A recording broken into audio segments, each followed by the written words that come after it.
नमस्कार फ्रेंड्स, जय जगन्नाथ। आओ जेमितिक आपण मैंने मो हाथ में देखिपे बहुत गुड़ाए चिंगुड़ी अच्छी। तो आज आपण मान सहित मु शेयर करी चिंगुड़ी आउ ओर गोटे बहुत टेस्टी रेसिपी। नॉर्मली यहाँ आम ओडिया घरे बनी थाए तो बहुत बढ़िया लगे खावाई। तो आज सब काम मत हेल्प करुच्ची मो खुड़ी। तो मो खुड़ी सब ओर चपा छड़े भल भाव क्लीन करके नहीं आसी आ मुझे शिଳରେ ଏଇଭଳି ଭାବେ ଛେଚି नौची। ଶିଳରେ ଛେଚିବା ଦ୍ୱାରା ଓଉଟାକୁ ଯେତେବେଳେ ଆମେ ତରକାରୀ କରିବା ଓଉଟା ବହୁତ ଜଲ୍ଦି ସିଝି ପାରିବ ଆଉ ତା ସହିତ ଓଉର ଯେଉଁ ଖଟା ଅଂଶଟା ତରକାରୀ ସହିତ ଭଲ ଭାବେ ମିଶି ପାରିବ। ତ ସବୁ ଓଉକୁ ଏଇଭଳି ଭାବେ ମୁଁ ଛେଚି ନେଇଛି। ଆଉ ଯେଉଁମାନଙ୍କର ଖଟା ଖାଇବାକୁ ଭଲ ଲାଗେ, ଯେଉଁମାନେ ଖଟା ପସନ୍ଦ କରନ୍ତି, ତ ଏଇ ରେସିପିକୁ ଟ୍ରାଏ କରିପାରିବେ। ଚିଙ୍ଗୁଡ଼ି ଆଉ ଓଉର କମ୍ବିନେସନରେ ଏଇ ତରକାରୀ ବହୁତ ବଢ଼ିଆ ଲାଗେ। ତ ଏବେ ଦେଖନ୍ତୁ ମୁଁ ସବୁ ଓଉକୁ ଛେଚି ନେଇଛି। ମସଲାରେ ମୁଁ 2 ଚାମଚ ସୋରିଷ, 1 ଚାମଚ ଜିରା, गोटे पियाज, किछिटा रसुण आउ 2 ରୁ 3ଟା सुखिला लंका नहीं। आप जी राग खाती से अनुसार लंका पकई पारे। अल्प टिके पानी देकी ताको भल भाव ग्राइंडिंग करके नहीं आसी। मसला रेडी कलापर देखंतु गोटे आलू को मुझे भाव काटी नहीं लंबा लंबा करके।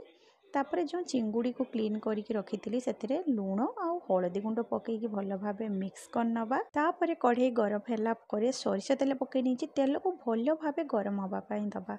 तेल भर भाव गरम होला पर चिंगुड़ी सबको पकई नबा। तो चिंगुड़ी को भल भाव उल्टी उल्टी की फ्राए करबा। बेसी ताको कड़ा करके चिंगुड़ी की भाजीबानी, हल्का सॉफ्ट रखिकी भाजीबा। एबे देखो चिंगुड़ी बहुत बढ़िया भाजी ही जाइए। ताको मु बाहर कर नौची। आ एमिति भी चिंगुड़ी भाजी खाइले बहुत बढ़िया लगे। चिंगुड़ी गोटे एमती जिनस ताको जेमिति भी कले बहुत टेस्टी लगे। तापर सेम कढ़ई रे मु सोरिष तेल पकई नहीं। प्रथम से हाफ छोट चामच पंच फुटण पकौ नौची। फुटण भल भाव फुटीगला पर जो मु ओऊ रखी थी काटिकी, तो ओऊ सबको पकई नौची। ओऊ को मीडियम फ्लेम रे रखिकी किछि समय भाजीबा। तो ओऊ को एमितिका भाजीबा द्वारा ओऊर जो लाड़ अंशटा थाए तो सेटा आउ रहिबनी। तापर सेतिरे स्वाद अनुसार लुण आ हलदी गुंड पकई नैछि। तो ओऊ को भल भाव भाजीबा पई दबा मीडियम फ्लेम रे रखिकी। ओऊ भल भाव भाजी ही गला पर जो मु आलू काटिकी रखी थी ताको पकई नौछि। ताको मध्य 2-3 मिनिट भाजी नबा ओऊ सहित। आलू आ ओऊ भल भाव भाजी ही गला पर जो मसलाटा मु ग्राइंडिंग करके रखी थी ताको पकई नौछि। आउ ग्राइंडिंग जार अल्प टिके पानी देके ताको धोईकी पकई नहीं। स्वाद अनुसार लुण पकई नहीं। हाफ छोट चामच हलदी गुंड, हाफ छोट चामच लंका गुंड, 2टा टमाटो काटिकी रखी थी ताको पकई नौछि। भल भाव सबको मिक्स करवा। आउ 3 ରୁ 4 मिनिट पर्यंत मीडियम फ्लेम रे मसलाटा को भल भाव कषि नबा।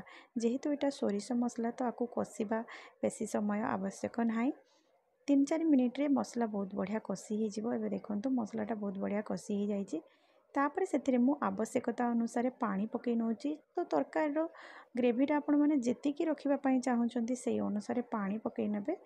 तो पानी पकई सारा पर मुझे सबको भल भाव मिक्स कर नहीं। आ पानी भल भाव फुटिला पर चिंगुड़ी सबको मु पकई नहीं। तापर ताको 4 ରୁ 5 मिनिट पर्यंत कवर करके तरकारीटा को भल भाव कुक होगापाई दबा।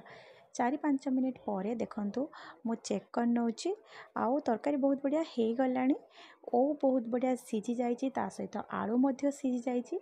तरकारी एबे रेडी हो जाइए। गैस रो फ्लेम को मु ऑफ कर नेबी। आउ किछि समय ताको छाड़ी दबा एमितिका। तापर मु आपण मानकु देखौची। एबे देखंतु तरकारी कलर केते बढ़िया आसीची।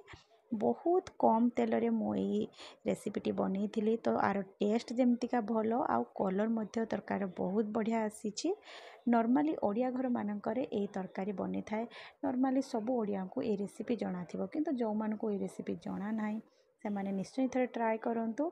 आउ एटा बहुत बढ़िया लगे। और सब रेसिपी भलिया ए रेसिपी मध्य मते बहुत भल लगे। आशा करछि आपण मानकु भल लागिबो।